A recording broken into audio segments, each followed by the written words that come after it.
बिस्मिल्लाहिर्रहमानिर्रहीम। अस्सलामु अलैकुम। यादें न्यूज़ के साथ मैं हूँ रिया चौधरी। बुलेटिन में शामिल करते हैं आज की अहम खबरें। नवाज शरीफ पर जुल्म करने वाला एक ही किरदार अंजाम को पहुंच रहा है। मरीम नवाज ओकाड़ा में मुस्लिम लीग नून के इंतखाबी जलसे से खिताब करते हुए मरीम नवाज ने कहा कि ये सब नवाज शरीफ नहीं बल्कि कुदरत का निजाम जालिमों से इंतकाम ले रहा है। कुदरत ने सुमोटो नोटिस ले लिया है। मरीम नवाज ने कहा कि पीटीआई का इंतखाबी निशान बल्ला नहीं बल्कि वो डंडा था जो उन्होंने हाथ में पकड़ा कर गरीब अवाम पर चलाया। इसी डंडे से फौजी तंसीबात पर हमले किए गए, लिहाजा एक दहशतगर्द जमात को सियासी जमात का निशान नहीं मिल सकता। उन्होंने कहा कि जालिम को आज मुंह छुपाना पड़ रहा है, कभी प्लास्टर चढ़वाकर और कभी व्हील चेयर पर बैठकर ड्रामे करता है।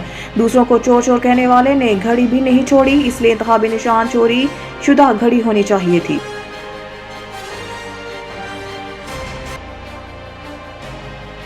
इलेक्शन कमीशन ने सेनेट की करारदाद पर इलेक्शन मुलतवी करने से इनकार कर दिया। इलेक्शन कमीशन ने मुल्क में 8 फरवरी को शेड्यूल्ड इंतखाबात मुलतवी कराने से मुतालिक सेनेट की मंजूर करदा करारदाद पर सेनेट सेक्रेटेरिएट को मरासला भेज दिया। इलेक्शन कमीशन ने मरासले में कहा है कि आपकी करारदाद का जायजा लिया। इलेक्शन कमीशन ने सदर मुमलिकत की मुशावरत से 8 फरवरी को पोलिंग की तारीख का ऐलान किया। इलेक्शन कमीशन के मरासले में मजीद कहा गया कि अमन व अमान के लिए निगरान हुकूमतों को हदायत जारी की है। सुप्रीम कोर्ट में इस अज़म का इजहार किया कि 8 फरवरी को इंतखाबात मुनक्किद करवाएंगे, जबकि माजी में आम इंतखाबात और मुकामी हुकूमतों के इंतखाबात सर्दियों में हुए हैं, लिहाजा इस मरहले पर इलेक्शन मुलतवी करना मुनासिब मशवरा नहीं और इस वक्त आम इंतखाबात 2024 को मुलतवी नहीं किया जा सकता।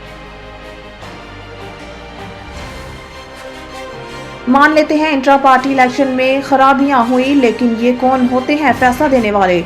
लतीफ खोसा से पूछा गया कोई एक वजह या पॉइंट बता दें जिसको लेकर चीफ जस्टिस काजी फायजी साहब बल्ले का निशान देते। इसके जवाब में लतीफ खोसा ने कहा है कि मखसूस नशिस्तें छीन ली गई। क्या इलेक्शन कमीशन हेडमास्टर है? क्या इलेक्शन कमीशन मॉनिटर करेगा कि कौन सदर, जनरल सेक्रेटरी या अहदेदार होगा?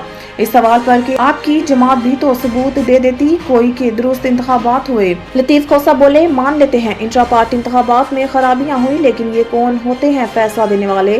पीपल्स पार्टी में ऐसे ही इंतखाबात हुए और बिलावल चेयरमैन आया था। पीपल्स पार्टी और नून लीग भी ऐसे ही इंतखाबात करवाती रही है।